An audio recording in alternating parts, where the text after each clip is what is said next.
All right, let's start out by saying Barakatah Yahweh, Ba'ashem Yahushai, Ba'ashem Rachakodash. All right, welcome to another live lesson.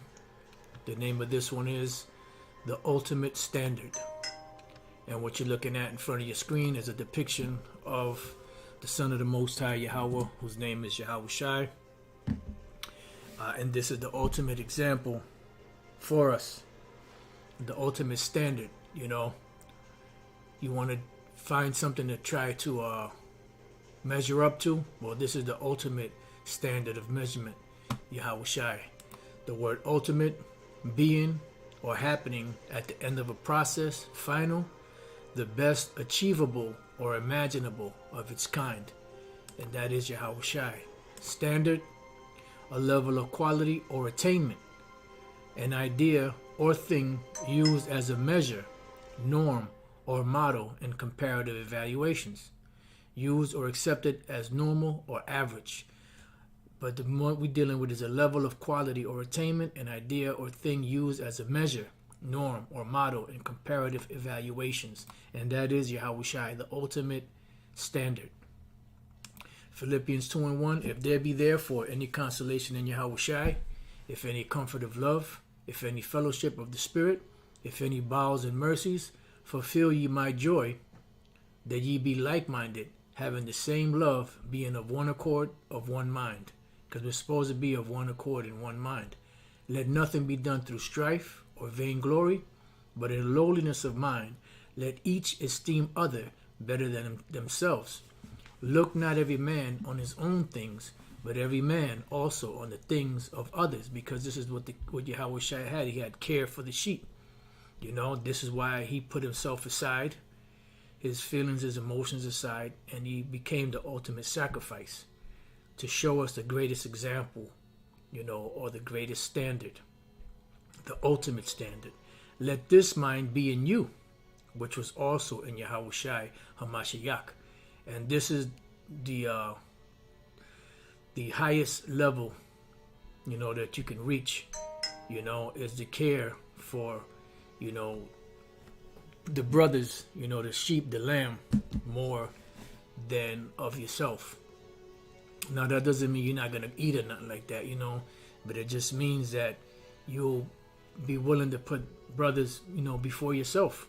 Scripture say to deny yourself, you know, and that is something that not many would be willing to do, because they really don't understand the majesty, the magnificence, the importance, the ultimate standard of Yahushai.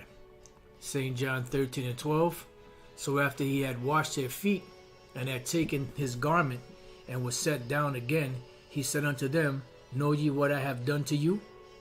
Ye call me Master and Lord, and you say well, and ye say well, for so I am.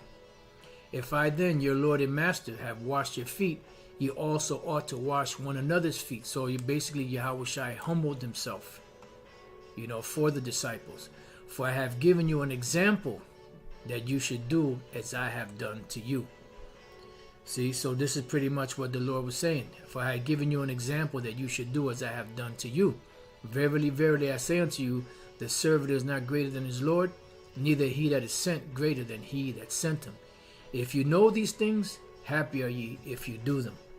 You know, so pretty much, you know, Yahushua is that ultimate standard, you know, our measuring stick, what we're trying to measure up to, you know, the best achievable or imaginable of his kind, and an idea or thing used as a measure, norm, or model in comparative evaluation. In this case, the greatest spirit under the Most High, used as a thing to measure, norm, or model in comparative evaluation. So you want to compare, you want to reach different degrees. Well, try to become as Yahushua. Mimic his examples. All right, let's go from there to 1 Peter chapter 4. Matter of fact, let me leave that. Nope. 1 Peter chapter 4. And we're going to start at the first verse. Wherefore, laying aside all malice, that's 2. 4:1. For as much then as Yahushua has suffered for us in the flesh, arm yourselves likewise with the same mind. So we're supposed to arm ourselves with the same mind of Yahushua. So whatever he laid down for us, we're supposed to, keep that in mind. And what does the word arm mean? It means hopledzo. Hopledzo means to arm, furnish with arms, to provide, to furnish oneself with a thing as with arms. Metaphorically, take on the same mind. So pretty much that is the ammunition. The ammunition is to have the same mind. And what are our weapons? Because the scriptures say that the weapons of our warfare are not carnal. 2 Corinthians 10:4, for the weapons of our warfare are not carnal, but mighty through the Most High to the pulling down of strongholds, dealing with all of these different false philosophies. So, what is our main weapon that we use for these things? Ephesians 6:10, it says, finally, my brethren, be strong in the Lord and in the power of his might. Put on the whole armor of the Most High, that you may be able to stand against the wiles of the devil. So what is the armor of the Most High? This word, this knowledge. Why? Because for we wrestle not against flesh and blood, but against principalities, against powers, against the rulers of the darkness of this world, against spiritual wickedness in high places. And Yahushua armed himself, girded himself with these things, and he defeated Satan. He defeated everything that was in his path.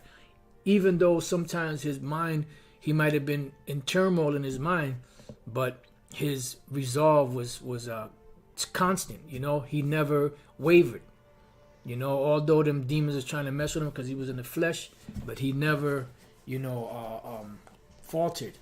Whenever the situation came up, he was right there, right in the pocket, pretty much. It says, wherefore take unto you the whole armor of the Most High. So the whole thing, meaning the whole Bible from beginning to end, that you may be able to withstand in the evil day, and having done all to stand. Why? Because this book is an instruction book for us on how to govern ourselves, how to move. It says, stand therefore having your loins girded about with truth, which is our mind, girded about with truth, because this is where it starts. People that are in certain situations, they get through it. Their body may be weak, but their mind may be strong. And although the body is weak and the mind strong, the mind can help the body get through whatever it is you have to get through, because the mind is strong. See? And this is what Yahushua showed us, that although, he went through what he went through, and the thoughts in his mind, and, the weakness of the flesh, but yet his mind remain constant on the work of the Most High, Yahweh Bashem Yahushua. All right.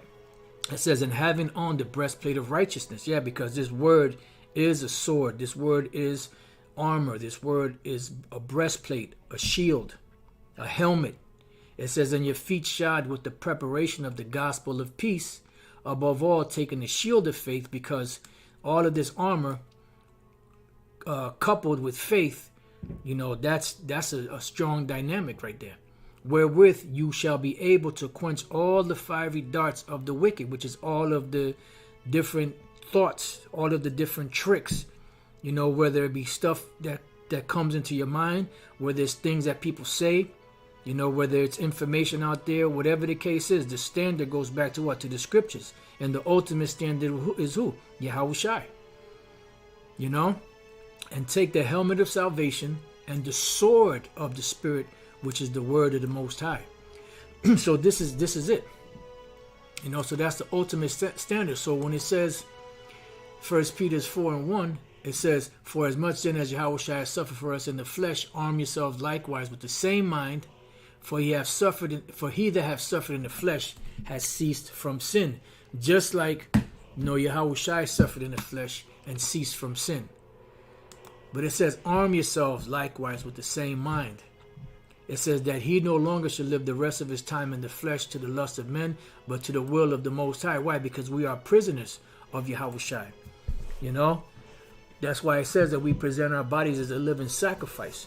You think Yahushua was walking around, jumping for joy? No, he presented his body as a living sacrifice to leave us the ultimate standard, or the ultimate example of what it is or how we are to conduct ourselves. So now let's go from there to the book of Hebrews, chapter 2, and verse 9. It says, "But we see Yahushai, who was made a little lower than the angels for the suffering of death." And everything was written, not everything was written, but the examples that we needed are written, and the things that he was going through were written just to strengthen us if we happen to get weak in the flesh and sometimes the thoughts in our minds, It says, crowned with glory and honor. Why? Because he got through it. It says that he, by the grace of the Most High, should taste death for every man, for every Israelite man. It says, for it became him, for whom are all things, and by whom are all things, and bringing many sons unto glory, to make the captain of their salvation perfect through sufferings. So he was made perfect through sufferings. And he left these examples for us. So this is the ultimate standard. So like he told the disciples, he's telling them these things so that when it happens, they don't get offended. So we're reading these things so that when it happens to us, we don't faint. Let's get real quick. 1 Peter 4 and 12. Beloved, thinking not strange concerning the fiery trial which is to try you, as though some strange thing happened unto you. Yeah, because these things are supposed to happen. That's why we read about it. That's why we speak about it. That's why we give the example, so that we can hear, and when we go through these things, we understand that we're not the only ones. The Apostle Paul spoke about that. Send these different epistles to the other churches. That the things that fell out to us fell out to our for basically for your examples. So that when you go through it, you don't faint. All right, so now let's go from there to the book of 1 Peter, same book, 1 Peter chapter 2 and verse 19. It says, for this is thankworthy, if a man for conscience towards the Most High endure grief, suffering wrongfully. Yeah, because Yahushua suffered wrongfully. You got to remember that. I mean, we understand the bigger picture. We understand that he was King Solomon and that he had to pay for his sins as King Solomon. But when he came as himself, he didn't do any iniquity. He didn't do anything that merited or was worthy of him being put to death back then and being beaten with stripes and all of that. That happened for us. For what glory is it if when you be buffeted for your faults, Salaki for a minute.